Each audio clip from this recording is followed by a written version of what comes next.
वृंदावन के प्रसिद्ध ठाकुर बांके बिहारी मंदिर की हाई पावर कमेटी की बैठक रिटायर्ड न्यायमूर्ति अशोक कुमार की अध्यक्षता में संपन्न हुई। इस बैठक में मंदिर के अंदर रेलिंग लगाने की प्रगति और मंदिर के तहखाने खुलवाने की प्रगति की भी समीक्षा की गई। काफी देर तक चली बैठक में बांके बिहारी मंदिर पर आने वाले चढ़ावे के हिसाब किताब रखने पर भी चर्चा हुई। इसके बाद वर्तमान प्रबंधक को जमा खातों की धनराशि का विवरण उपलब्ध कराने के निर्देश दिए गए। इसी के साथ बांके बिहारी मंदिर के निरीक्षण के लिए IIT रुड़की की टीम 10 दिन के अंदर आकर वहां का स्थलीय निरीक्षण करेगी और रिपोर्ट देगी। इसी के साथ श्रद्धालुओं को बेहतर तरीके से दर्शन हो सके, इस पर भी गहन विचार विमर्श मंथन किया गया। इस बारे में कमेटी के अध्यक्ष हाई कोर्ट के रिटायर्ड न्यायमूर्ति अशोक कुमार का कहना है कि आज बांके बिहारी मंदिर की व्यवस्थाओं को बेहतर बनाने के लिए गहन विचार विमर्श किया गया। आइए सुनते हैं उनका क्या कहना है। जिसमें मुख्य रूप से समय से संबंधित एक आदेश था, उस आदेश के अनुपालन न होने पर भी चर्चा हुई विस्तार से और उसका अनुपालन भी किया गया।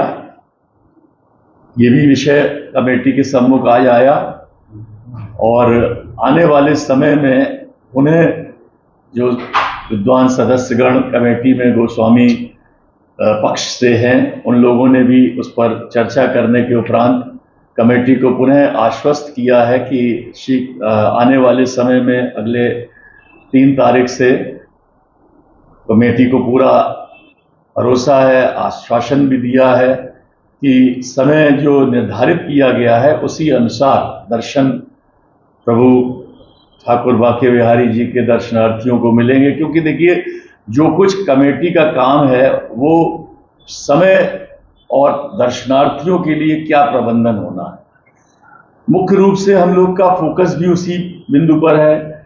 सुविधाएं जो दर्शनार्थियों को मिलनी चाहिए उस पर हम लोग का पूरा समय के हिसाब से क्या होना चाहिए, कैसे होना चाहिए, इस पर बहुत विस्तृत चर्चा हुई। आप लोग यहाँ पर पिछले 3 घंटे से अधिक समय से उपस्थित हैं। कमेटी की 3 घंटे की लगभग बैठक चली और अन्य बिंदुओं पर भी विस्तार से चर्चाएं हुई और लगभग सहमति के साथ चर्चाएं बहुत प्रगतिशील रूप से आज पुनः हुई हैं और हम लोगों को पूरा भरोसा है कि माननीय सर्वोच्च न्यायालय द्वारा जो हाई पावर्ड कमेटी का क्षेत्राधिकार निर्धारित किया गया है उसी के अनुसार कार्य प्रणाली चल रही है।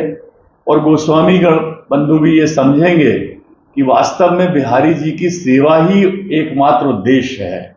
सेवा समय के अनुसार अगर हो तो दर्शनार्थियों को और अच्छे ढंग से दर्शन होंगे और जो व्यवस्थाएं हैं और सुचारित रूप से क्रियान्वित होंगी।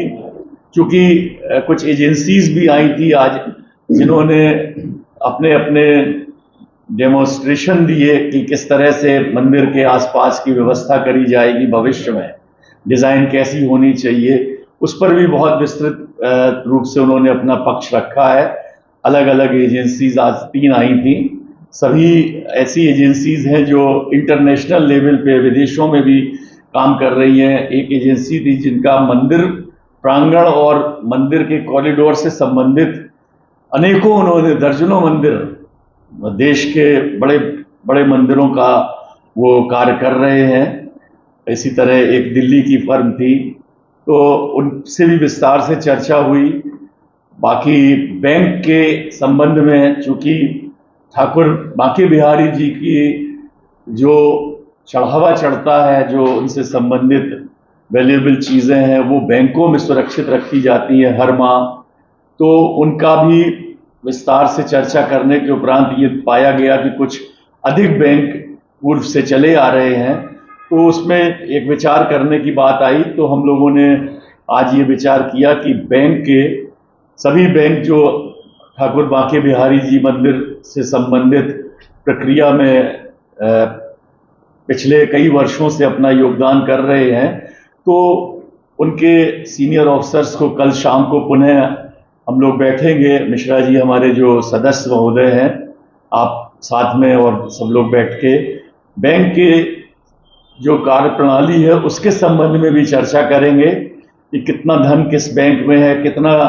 प्रतिशत ब्याज मिल रहा है, कम किसका है, ज़्यादा किसका है। इसके अलावा मुख्य रूप से एक और बिंदु पर चर्चा हुई कि जो बैंक हैं जिनके पास करोड़ों करोड़ों रुपए हमारे ठाकुर बांके बिहारी मंदिर ट्रस्ट का जमा होता है, वो क्या सुविधाएं दे रहे हैं मंदिर को। ये एक पक्ष आज विचारित हुआ। पहले भी हम लोगों ने विचार किया था, प्रारंभ में ही बैंक के सीनियर अफसर्स को बुलाया था, उनसे चर्चा की थी, उनसे अपेक्षा की थी कि वो अपना जो भी योगदान दर्शनार्थियों के लिए और व्हील चेयर है, टॉयलेट की फैसिलिटी है, ड्रिंकिंग वाटर है, अन्य व्यवस्थाएं हैं, उनमें उनसे अपेक्षा थी।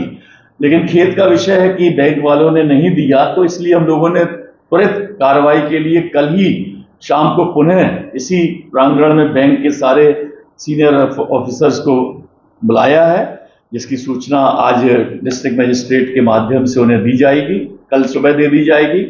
और उनसे पूछा जाएगा कि उन्होंने क्यों नहीं अभी तक जो अपेक्षित उनके द्वारा ठाकुर बांके बिहारी जी की सेवा में जो अपना कर्तव्य निर्वहन किया जाना था, क्यों नहीं किया, और भविष्य में किस तरह से किया जा सकता है उनके द्वारा, जिससे कि आगंतुकों को, दर्शनार्थियों को सब तरह से सुविधाएं मिल सके। तो ये एक बड़ा विषय है, इस पे भगवान ठाकुर बांके बिहारी जी की कृपा बनी रहेगी तो बहुत जल्दी हम लोग कल ही उस पर निर्णय भी लेंगे।